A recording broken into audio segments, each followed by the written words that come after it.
Quem não me conhece, meu nome é Michelle. E é treta quando você tem que gravar as coisas correndo porque você tem um monte de coisa pra fazer.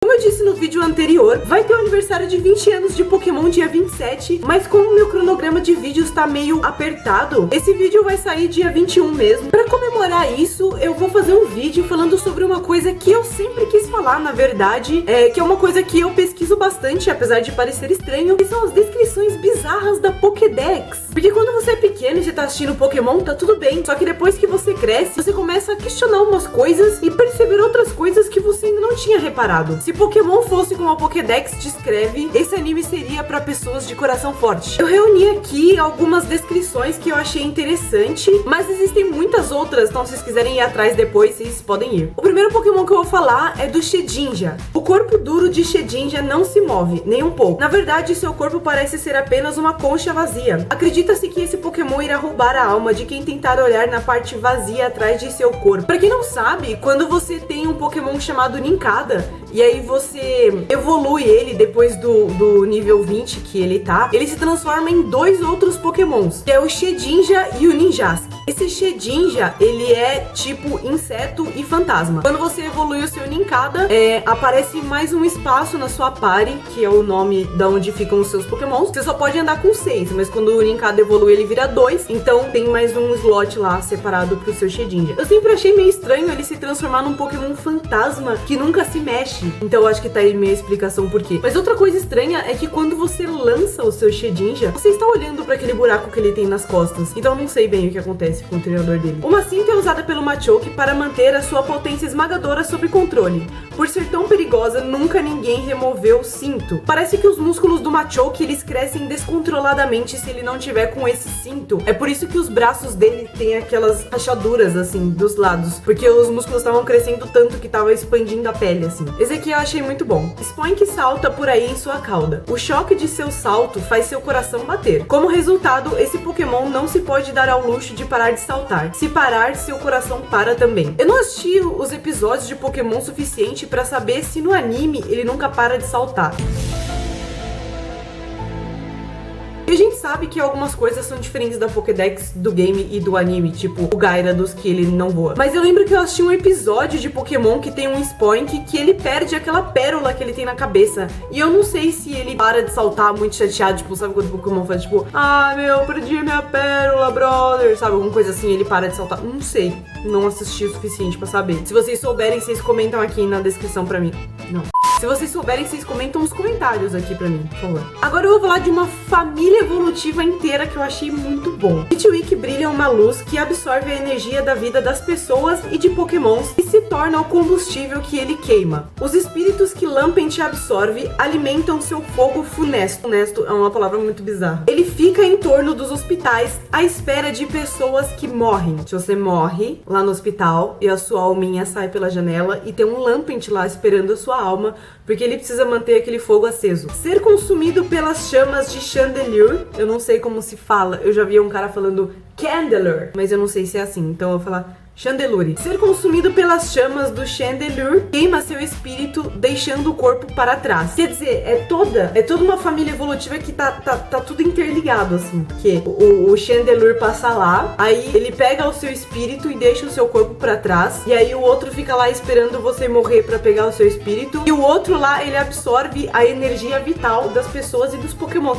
Eu queria fazer um vídeo desse só com Pokémons fantasmas, que eles têm as descrições mais malucas do mundo. Só que aí ia ficar muito óbvio, né? Tipo, lógico que Pokémon é da hora, né? Porque todos os Pokémons que são fantasmas têm essas descrições da hora, mas os outros são uma bosta. Não é verdade, por isso que eu dei uma misturada aqui pra vocês. Claydol seriam bonecos de barro feitos por seres humanos primitivos e trazidos à vida por exposição a um raio misterioso. Este Pokémon se move levitando. Eu sempre achei esse Pokémon bem bizarro desde a vez que eu vi ele, mas eu não lembro se eu vi no anime ou se foi num filme. Mas eu achava ele muito estranho, muito bizarro. E agora tá explicado, porque ele era aquelas bonecas de barro. Alguma tribo muito louca deve ter feito um dia. Eles devem ter feito um ritual de magia pra tornar aquele Pokémon vivo. É muito bizarro. Agora eu vou falar de duas descrições que eu juntei pra nos explicar por que o Mewtwo ele é tão nervoso naquele filme. What the Se eu tivesse passado por todas essas coisas, eu também ia querer a ironia de pegar pokémons pra destruir a raça humana. Mewtwo é um pokémon que foi criado por manipulação genética. No entanto, mesmo que o poder científico dos seres humanos tenham criado o corpo deste pokémon, eles não conseguiram dotar Mewtwo de um coração compassivo. A outra descrição é: foi criado por um cientista depois de anos de manipulação genética horrível e experimentos de engenharia DNA. Então você imagina, eles devem ter extraído o DNA do Mew e feito várias experiências genéticas terríveis e ficar judiando do Pokémon até eles terem conseguido criar o Pokémon perfeito, que naquela época era o que eles achavam que tinha criado. Então ele deve ter sofrido pra caramba dentro daquele tubo. Eu não sei como é que é o nome. Que troço lá que ele fica, né? Casulo, tipo um casulo científico lá que fica naquelas aguinhas lá. Eu entendo completamente, depois que ele fugiu, ele quis destruir toda a humanidade, porque não era possível que algum Pokémon seja amigo daqueles seres horríveis. Agora eu vou falar de um dos Pokémons que eu fiquei mais chocada depois que eu descobri a descrição dele, que é o Yamask. Este Pokémon surgiu a partir do espírito de pessoas enterradas em sepulturas em épocas passadas. Cada máscara retém lembranças de sua antiga vida. Essa foi uma das histórias que mais me chocou, porque eu acho que além dele, só o Alakazam, eu acho que é o Alakazam, gente, não me bate, por favor. Além dele, só o Alakazam, que a Pokédex diz que antes de ser um Pokémon, ele era um ser humano. E é muito maluco você imaginar que você tá vendo sua vida de boa, gravando vídeos para o YouTube, e aí você morre, você vira um espírito de um Pokémon, e aí a sua cara tá embaixo de você, e você olha pra ela e você lembra das coisas que você fez, dos seus amigos, da sua família. E um dia você é capturado, e você é obrigado a lutar com outros Pokémons, e você fica tipo, caraca, e você não pode contar isso pra ninguém, não tem como você contar isso pro seu treinador. Ele não vai nunca acreditar em você, ou entender você, você só fala Yamask. Eu não consegui escolher uma só, nem duas das descrições do Grimer e do Muk. Então eu fiz um compilado das melhores descrições pra vocês. O cheiro dele é tão pútrido que as pessoas mal conseguem tocá-lo, e por onde ele passa deixa tantos germes que nenhuma planta jamais vai crescer novamente. Além disso, conforme ele se move, ele vai perdendo pedaços do corpo onde novos Grimers vão emergir, o que vai aumentar mais ainda o fedor. Já a evolução dele, Muk, obviamente é bem pior. As Pokédex dizem que ele é tão venenoso que até as pegadas que ele deixa são venenosas. Não as pegadas, né? Tipo, o rastro que ele deixa, porque ele não tem pé. E ele cheira tão mal que pode causar desmaios. Agora, como que o Ash conseguia ficar embaixo desse bicho em dezenas de episódios, porque o Muk amava ele muito? Eu não sei, ninguém sabe, ninguém nunca vai saber.